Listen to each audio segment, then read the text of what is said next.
How are you? I feel like I haven't been on here, well, it has been close to a year. And every single time I wanted to film, just didn't feel like the right time. Completely lost my flair for filming. I just didn't feel ready to come online when I wasn't at my full happy self. And I kind of wanted to talk to you guys about what's been going on in my life. I need to bite the bullet. I really want to get back online filming. I miss it so much. It's been a massive part of my life for almost 12 years. It's given me such amazing opportunities, has YouTube. It's helped me in so many ways, and you guys are just incredible. And I do forget sometimes that there are still people watching these videos, that I'm not just sitting here talking to myself. I was reading through some comments actually, and that's what prompted me to come back. Some people were like, where are you? What's going on? We need like a life update. Where have you been? Last we heard you got married. I didn't know where to start. I didn't know what to talk about. I didn't want to have a breakdown on camera, and I just didn't want to come online when I wasn't in my full best self. I don't know if I'm ever going to be my full best self, but we are getting there. I do feel a lot better than I did a couple of months ago, so I have a lot of stuff I want to talk to you guys about. Recommend you getting a snack or a coffee like I have here.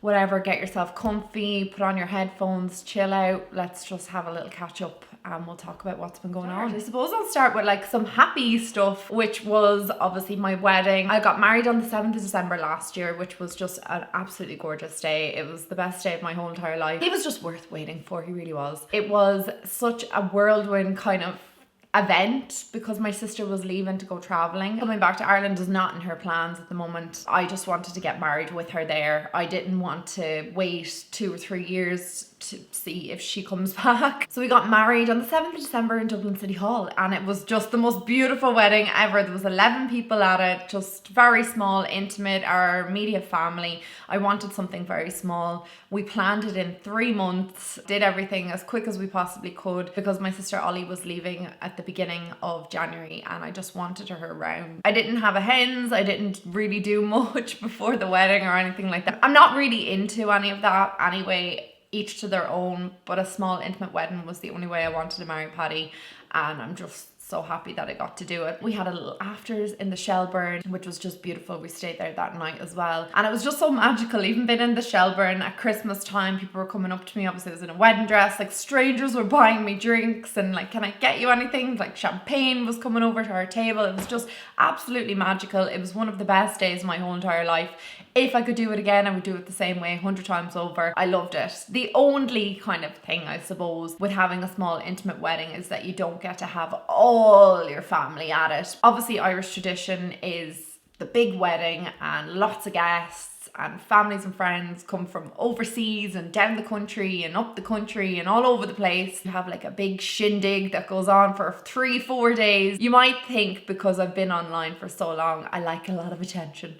But I actually just like something very intimate and quiet. And I was actually surprised because I thought that Paddy would want this big shindig and he was just happy to just get married. He was like, I don't really care what way we get married. I just want to get married. It was so beautiful. Oh, just everything about it. I just think back on it and it just brings tears to my eyes. It's just happiness and how happy Paddy was. And he cried when I was walking down the aisle, and like I've never seen Paddy cry ever. I was like, is that man capable of crying? Even when Noah was born, I was like, he'll definitely surely cry now. He shed a few tears during the wedding. It was lovely, and our dads gave speeches and my sister gave a little reading. She wrote a poem about sisterhood. It was just absolutely amazing. So that brings me on to kind of early January when my sister was leaving to go to Australia, and even when I think about it now, like I miss her so much. Like she's been gone since January and it's now August. So it's been, you know, a little bit of time without her, but like she's just my best friend, my sister, my confidant, my everything, all bundled into one. And I miss her all the time. But she's having an adventure of a lifetime. She's been all around Southeast Asia and she's now over in Cairns. She was in Brisbane for some time. And I think there's plans to go to Melbourne. I'm not sure. She's quite happy in Cairns at the moment, so we'll see where she ends up on her journeys. And she also got engaged in Dubai, which was really amazing. And my dad knew about it for months and never told anybody. So we're all kind of like, Dad, you're such a good secret keeper. Like he's really good at keeping the old secrets. So planning her big day is going to be quite exciting. So obviously work's going fantastic. I'm on a shorter working year at the moment, which means I was able to take 10 weeks off for the summer. Well, you can take time off whenever you want, but it just so happened that I just said, look, I'll do the 10 weeks all in one chunk.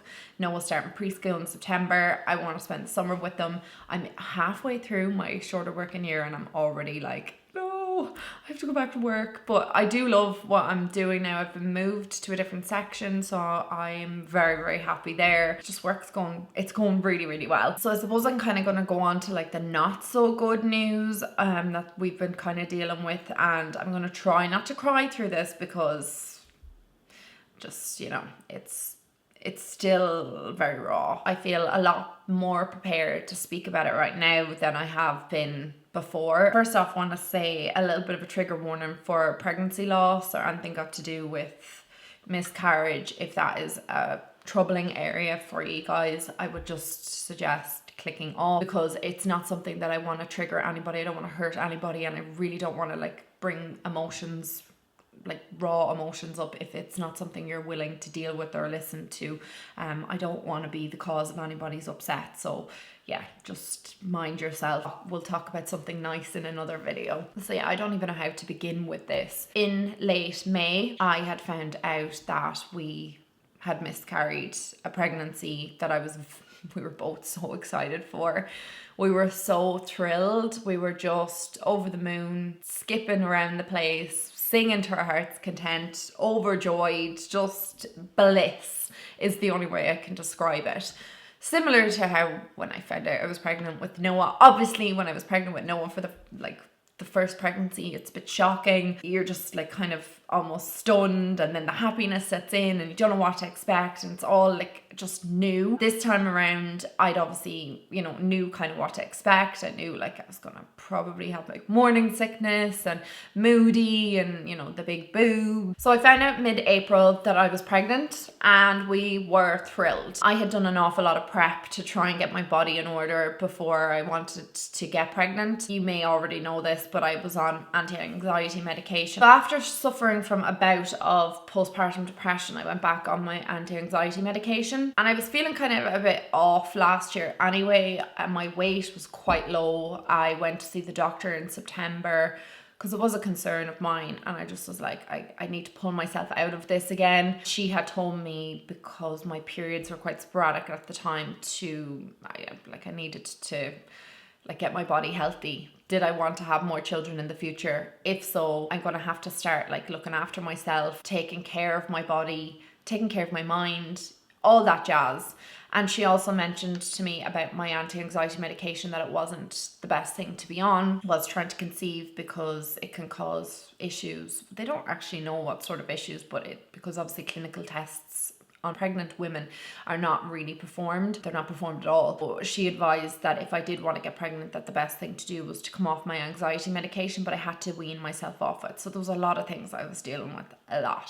Obviously, I had to try and gain weight and come off my anxiety medication, controlling my moods, and it was just a lot. I decided from that September, I was going on holidays. We're going to Salou, and I just said before we went to Salou that I was really going to put my mind into getting my body, my mind healthy, and start really taking back control and looking after myself again. I had decided, obviously, weaning off the medication was the best thing. I do want to say that if this is a decision of yours, please talk to a GP, a professional. Do not listen to a stranger on the internet talk about their experience, because it could be very different for you, and it's not something that I would ever recommend just, doing. I did it under supervision of my doctor, regular checkups, blood tests. We were talking constantly, and also keeping an eye on, my mood. I say mood, I'm talking about my anxiety. And then I was deciding to plan a wedding. Probably not the best to be doing all these things at one go, but I said, I can handle it. I know what I'm at. I'm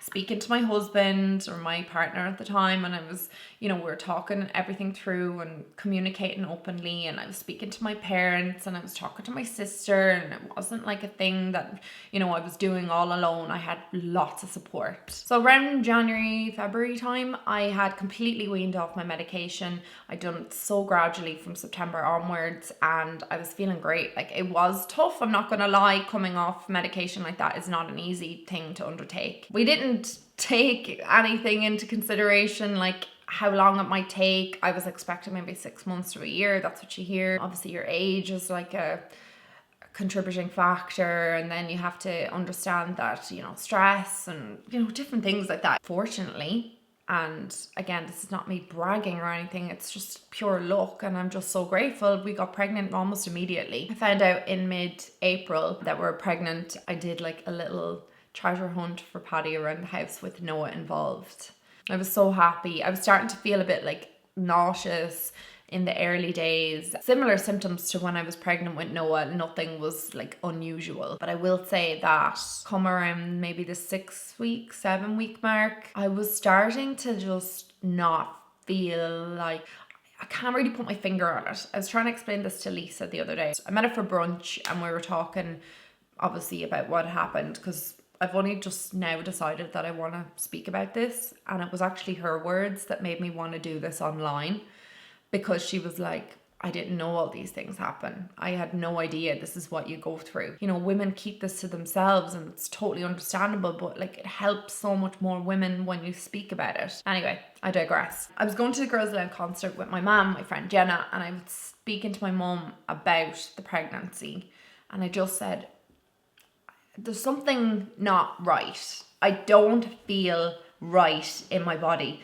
Now, bearing in mind, you're pregnant, you're hormonal, nothing feels right. Nothing feels like the way it should. But I have been through this before, and I know they say every pregnancy is different. I cannot put my finger on what it was or what it is that was going on at the time, but I just didn't feel right. And my mum said to me, she was like, Aisling, I've never known you to be so negative. Like, you're really negative about this. This is a great happy moment. Like, embrace it. She was listening to what I was saying, but at the same time, she was trying to explain away my anxiety about what was going on. I feel like it was even more than anxiety. It was just like a gut feeling. It's like when you meet somebody and you're like, oh, they're wrong.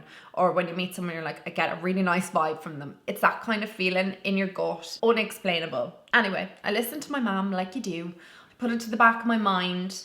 I went to the concert, had a great time. So we're going to fast forward then to the following weekend. I had weird spotting. I can't really describe it because it's not like something I'd ever seen before. I did have spotting when I was pregnant with Noah, but it was very different types of spotting. It's hard to explain. I probably will go in more in depth in another video where I'm speaking about this, because I have a lot of thoughts, I have a lot of notes, and I have a lot of information I do think is important to speak about. But anyway, I had the weird spotting. We were going to stay with Paddy's parents that weekend. So I go into my GP on Monday after taking the weekend, and the GP does the pregnancy test, they do all the rigmarole, and he says, look, I can't really see any issue for concern. Everything looks fine with me.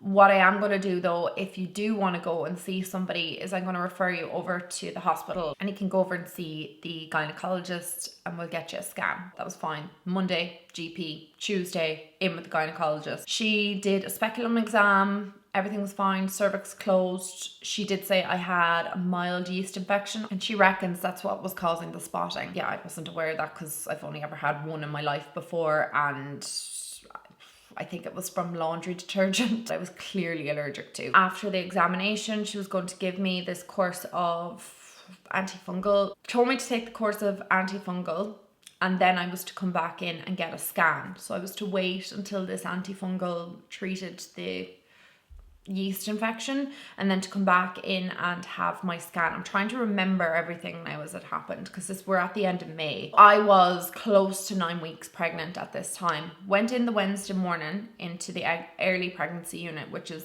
where they, you know, take your bloods, get your HCG levels, they do scans, basically look and check the health of the mother and the baby, get a little bit more information. I was just like, I'm not going to have good news here today. And he was like, again, it's the same thing. Stop being so negative, Aisling. Like, don't worry about it. Even Paddy was like, I'm thinking really positive about this. Like, I think everything's going to be okay. That gut feeling, the thing that I cannot explain, cannot describe, I can't understand what it was, don't know, was still niggling at me. Meanwhile, like, I'm going through all the pregnancy symptoms. My boobs are getting bigger, my belly's starting to swell. Like, we're approaching nearly 10 weeks. I was approaching at that stage nearly 9 weeks. So I was starting to kind of show. They say you start showing earlier in your second, definitely true. Again, I knew most of it was all like bloating or whatever.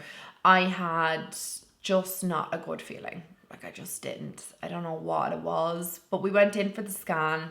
The sonographer took all the information and she just said, look, I'm seeing a gestational sac here. I'm not seeing any fetal pole. It could be too early. The heartbeat may have not started yet. You could have got your dates wrong. I was like, no, absolutely not. My dates are not wrong. There's no way. I know to the day when I'm getting my period, it's every 29 days. It's like clockwork. It comes for 4 days, it's gone, back again 29 days later. It's just so in sync that I couldn't be 3 weeks out, because she told me that the gestational sac, or the sac the baby was in, was measuring 6 weeks. I'm now at close to 9 weeks, so there's just no way that I could be almost 3 weeks out with my dates. But anyway, look, that's what they do. And then the gynecologist explains everything that they see on the sonogram, and they want to take you back a week later, because obviously they're not going to perform anything there and then and not know the facts. They need a bit more information. Things can change in a week. I knew at that time, because I had seen Noah on a scan at 9 weeks, what I was expecting to see, and that's not what I was seeing. The following week when I went in and it was confirmed, the sonographer was so amazing. Like, I cannot say enough things about the OBGYNs I met, the gynecologists, the midwives, the sonographers. They were so, I just mean, they're the most incredible earth angels I've ever met. They were just so kind, so lovely, just wonderful people. I've heard so many bad stories about people, you know, especially having gone through like any sort of healthcare system, saying, you know, I had an awful nurse, or I had a rough doctor, you know, I had whatever. And I've just been so glad that I've had the most pleasant people to deal with. Like I said, earth angels. They were so apologetic, and the sonographer was like, look, I'm sorry, it's not what we expected to see. But I was just like deadpan. I was just like, okay, thank you. I felt like really rude in the moment. I didn't know what else to say, and I didn't really want to continue the conversation. I said I'd speak to the OBGYN after the scan was performed. When I spoke to him, he was very matter of fact about it, because I was like, look, what are my options now? He's like, you've got 3 options. You've got medical management, self-management, or a DNC. They were my 3 options that I was left with, because the pregnancy was not going to be viable. Although my HCG was rising constantly, like they said that my most recent reading was like 84,000, and I was approaching 10 weeks at this stage now. So I was just like, obviously there's something still developing in there. Was my body going to get rid of it? I had no idea. Like, was I going to walk around the supermarket and, you know, a miscarriage start or bleeding start?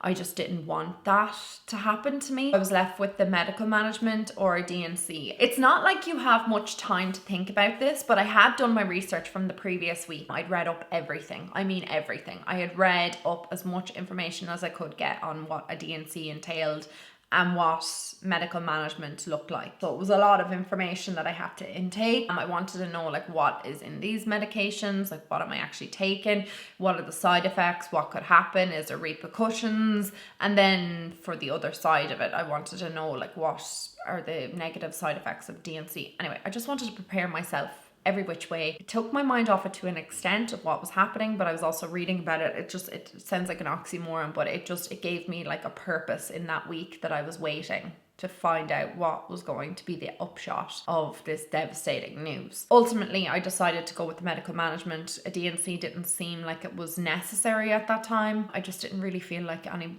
more invasion into that area. So I went with the medical management, which consists of 2 different types of medications.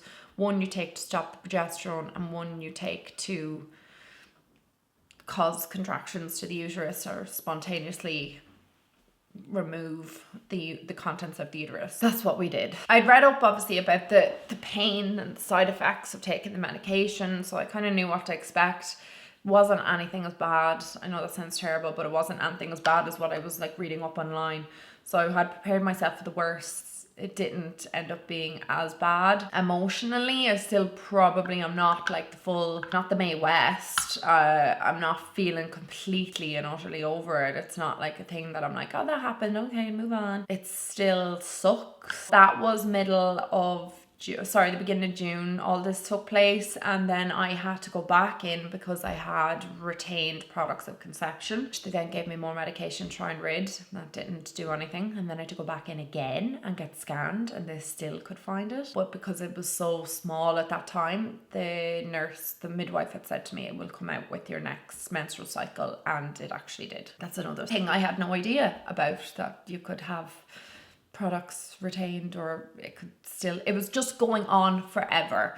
The thing that annoyed me so much about this is not obviously the loss, because it's incredibly upsetting and hurtful. It was the fact that it was going on for so long. It was weeks going on, and I understand that your body is going through a bit of a trauma, and it's not like something that can just be eradicated and just fixed immediately. I obviously understand that your body takes time to get back to normal, but it was just the prolonged effect of everything. It was like a reminder constantly. I was in the early pregnancy unit every single week. I missed 3 weeks of work.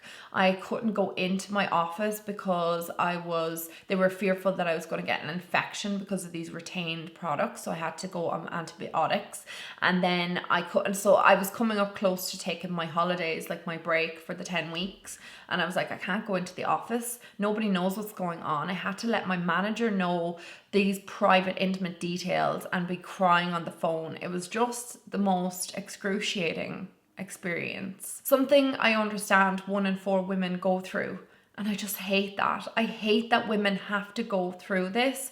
It is so emotionally painful, and how women do this multiple times or experience this over and over again is just beyond me. I was upset for so long. I didn't want anybody to know about this. I just didn't. And it wasn't until I met Lisa, I was like, I'm so embarrassed that this even happened. Like, it's not even embarrassment, it's like shame that I got really excited over this pregnancy that was so wanted. You know, a sibling for Noah, a new baby into the family. The baby was going to be due around end of December, beginning of January. My birthday is January 1st. My dad is Christmas Day, Paddy is the 8th of January. I was like, oh my God, the baby could be born around my birthday, maybe another New Year's Day baby, or maybe a Christmas baby. I was just so excited for all these plans that I had for this new life coming into our family. Noah's little brother or sister, I see him playing with his little cousin. His little cousin and him are so close, and I'm like, you know, I'd love like a little brother for him. Or I saw with friends of ours, they had a little baby girl, and he was so delicate with her, and I was like, oh, it'd be so cute with a little sister. Like, just imagining Noah with this sibling and this relationship that he'd have forever. A close relationship that I have with my sister and Paddy has with his brothers, and there's like nothing like it, having a sibling relationship. Like, it's just incredible. And your siblings don't have to be born to the same parents, because my cousin Dylan is like a brother to me, and he is my auntie's son. But he is my brother. Like, I tell him everything like a brother. I want to explain this in the best way that I can without getting too overly emotional, because I feel like this is so important to talk about. The guilt of feeling excited over being pregnant and then it just to be taken away from you is almost worse than the loss itself. I felt this guilt. Did I do this? Because I had relapsed into an eating disorder last year. Did I do this because of the medication that I was on? Did I not give my body enough time after it? Did I do this because around the time that I conceived, we were having a couple of drinks? I hadn't given up alcohol, let's say 100%, until I found out I was obviously pregnant. Had I done this with stress? Had I done this by pushing myself too hard in work, going for promotions, moving up, trying to get more responsibility in work? Gone through every single list in my brain of the things that I have done to blame myself and wonder, how can I blame myself, or how can I figure this out in a way that makes sense to me in my brain, and why this happened, sort of thing. Obviously the disappointment, because we had told our parents, and we had just told Paddy's siblings, and we had told my sister and obviously her fiance, and then I had told Dylan as well, and I'd obviously told all these people in my life, and I had to go back then and tell them that this wasn't the case. Obviously my sister's in Australia. She was upset. She was excited getting the news, but she was upset she wasn't going to be here for the birth of the baby. And then I had to go back and tell her, you know, that this wasn't going to be happening at all. So much to take on, and you just never think it's going to be you. You just don't. It doesn't cross your mind. It doesn't even come into consideration that this could happen. You're in bliss, you're in happiness, you're so excited and thrilled about this news, this baby, this just great new adventure that you're going to be going on. And then when it's kind of taken away from you so suddenly, you just feel like anger and like just like the anger that I felt over my body, but like, what's wrong with you? Why couldn't you do this? And then the blame, and then the guilt, and it's just so much. People say things like, now nobody said this to me, but I have heard this been said, but you should be lucky you ever got pregnant in the first place, or you already have a child, you know, you should be so grateful, you know, this was the icing on the cake, I get it, but like, you have one, you know, be grateful. There's some people who don't have any, and I understand all those things, but it doesn't lessen what happened to me, or the one. People who say these things to women who've had miscarriages, and it's just, they think they're helping. It's not helpful. You know, people don't know what to say when you say these things. They're kind of taken aback, and it's kind of like a knee-jerk reaction. Well, at least you got pregnant. I know it didn't work out, but you know, you're lucky, you know, everything's working down there. Thankfully, I haven't had any of those encounters, wouldn't have even known how to respond. I think that's an awful lot of the reason why I kept a lot of this to myself. I just didn't want to have to deal with those conversations. I had told people that I love, that are very close to me, gotten a lot of wisdom from different women that I've spoken to in my life that have gone through this that I didn't even know. I went to see my GP after all of this had kind of like taken place, and obviously asked the questions like, did I do something wrong? Was it something that I caused? Is there any explanation to why this happened? And he was so fantastic. He worked in the addiction unit in Ballymun, and he was talking to me about all the different types of women that he encountered on a weekly, daily basis. And he said to me, I can categorically tell you that this is nothing that you did. This is just nature's way of protecting you from carrying on a pregnancy that was never going to be viable. He said to me that chromosomal problems were probably at play. I asked him then again, is my age a factor? He says, of course your age does come into it, but he says, you're not old per se. Obviously your eggs are a lot older, you know, than they were when I had Noah. The problems can happen like this, like miscarriage, that he said it might never happen again. I could be just one of those things. Go on and try again if that's something that we did want. If we did want to grow our family, he sees absolutely nothing wrong. He was looking at all my test results, because obviously the sonographer sent everything over.